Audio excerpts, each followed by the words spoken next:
உலக புகழ்பெற்ற அலங்காநல்லூர் ஜல்லிக்கட்டு வெகு விமர்சையாக நடைபெற்றது. தமிழகம் மட்டுமில்லாமல் வெளிநாடுகளைச் சேர்ந்த சுற்றுலா பயணிகளும் ஜல்லிக்கட்டை கண்டுகளித்தார்கள். காலை 8 மணிக்கு போட்டிகள் தொடங்கியதை அறிவிக்கும் முகமாக 5 கோவில் காளைகள் வாடிவாசல் வழியாக அவிழ்த்து விடப்பட்டன. 2 வருட இடைவெளிக்கு பிறகு ஜல்லிக்கட்டு நடக்கிறது என்பதால் காளைகளுக்கு சிவப்பு கம்பளம் விரித்து வரவேற்பு வழங்கப்பட்டது. 500க்கும் மேற்பட்ட காளைகள் வாடிவாசலில் ஒன்றன் பின் ஒன்றாக அவிழ்த்து விடப்பட்டன. சீறி பாய்ந்து வந்த காளைகளை அங்கு திரண்டிருந்த மாடுபிடி வீரர்கள் உற்சாகத்தோடு தழுவினர்.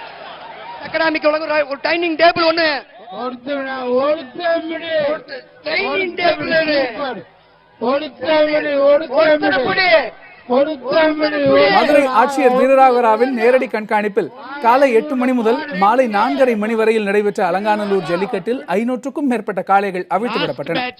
காளைகளை அடக்கிய இளைஞர்களுக்கும் கட்டுப்படாத காளைகளின் உரிமையாளர்களுக்கும் கார், மினி டிராக்டர், இருசக்கர வாகனங்கள், தங்க மோதிரங்கள், தங்க நாணயங்கள், வெள்ளிக்காசுகள் உள்ளிட்ட பரிசுகள் வழங்கப்பட்டன. காளைகள் முட்டியதில் 50 பேர் காயமடைந்ததாக கூறப்பட்டது. அவர்களில் 23 பேர் மதுரை அரசு மருத்துவமனையில் சிகிச்சை பெற்று வருகிறார்கள். ஜல்லிக்கட்டிற்காக போராடிய மாணவர்களை கௌரவிக்கும் விதமாக அவர்களுக்கென்று தனியாக பார்வையாளர் மாடம் ஒன்றும் அமைக்கப்பட்டிருந்தது. மத்திய இணையமைச்சர் பொன் ராதாகிருஷ்ணன், எதிர்க்கட்சித் தலைவரும் திமுக செயல் தலைவருமான மு.க. ஸ்டாலின், இலங்கை மாகாண அமைச்சர் செந்தில் தொண்டைமான் உள்ளிட்ட அரசியல் தலைவர்களும், நடிகர் ராகவா லாரன்ஸ், இயக்குநர்கள் அமீர், கரு பழனியப்பன் போன்ற சினிமா பிரபலங்களும் இந்த ஜல்லிக்கட்டை கண்டுகளித்தார்கள்.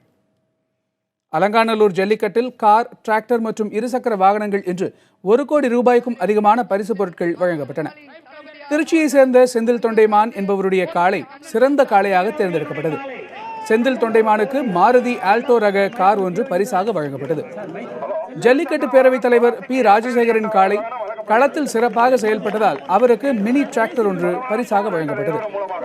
ஆனையூர் பகுதியைச் சேர்ந்த 5 காளைகளின் உரிமையாளர்களுக்கும் ராயல் என்ஃபீல்டு ரக இருசக்கர வாகனம் வழங்கப்பட்டது.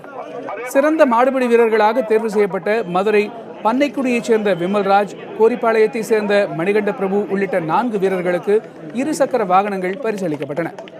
அவை தவிர தங்க மோதிரங்கள், தங்கம் மற்றும் வெள்ளிக்காசுகள், கட்டில், பீரோ, பட்டுப்புடவை, ரொக்கப்பரிசு என்று மொத்தமாக 1 கோடி ரூபாய்க்கும் அதிகமான பரிசு பொருட்கள் வழங்கப்பட்டன.